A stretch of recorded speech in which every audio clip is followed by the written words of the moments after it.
Today, I'm comparing the Sony 85mm f1.8 to the Samyang 85mm f1.4. I just reviewed both of these lenses on my channel in an effort to find the best affordable 85mm lens for Sony full frame. I shoot a lot of events and portrait work, so an 85mm lens is essential in my kit. I often find the G Master lenses are out of my budget or just too big and heavy for my adventure work, so I'm looking for something a little bit cheaper, a little bit lighter weight. If you want to check the price of either of these lenses, head down to the link in the description. I'll also put a link to the reviews. If you're new here, my name is Mark Bergin. I do practical gear reviews based on my real world experience as a photographer and filmmaker. If you could hit the subscribe button, it really helps me out. Now, let's dive into the review and why you would want either of these lenses. First, let's talk about the Samyang 85mm f1.4. This lens is a clear winner in terms of faster aperture and more bokeh. As someone kindly pointed out in the comments on a recent video, bokeh is more about the quality of the blurry backdrop, whereas depth of field is about how blurry it gets based on the aperture. At f1.4, this lens is superior on both fronts. So you're going to get shallower depth of field, and I think the bokeh is more beautiful. This lens is sharper edge to edge and it has less color fringing. On the Sony, you tend to get some purple edges around the contrast points on your image. Autofocus on the Samyang is also pretty good. Now, let's talk about the Sony. This lens is a tried and true option, released in 2018, I believe.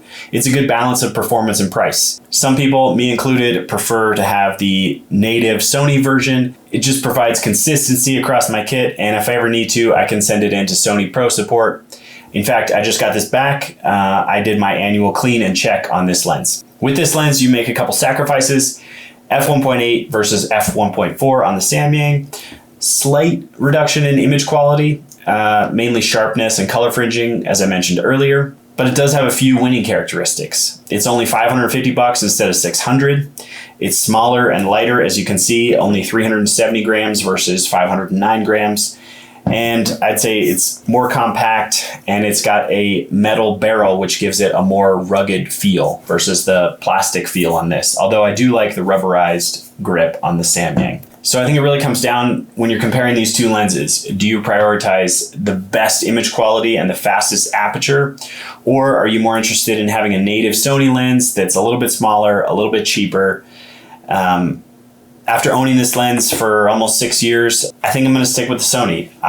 If I were buying a new lens today, I would definitely consider the Samyang, mainly for the image quality and the bokeh. Leave a comment down below. Let me know which one you think you would prefer. And as always, let me know if you have any questions. Next up, I recommend you check out my recent review of this lens, the Samyang 135mm f1.8, which is the bokeh master at an impressive price point. Thanks so much for watching. And if you haven't already, please subscribe to the channel. It really helps me out. And I can do more reviews like this one.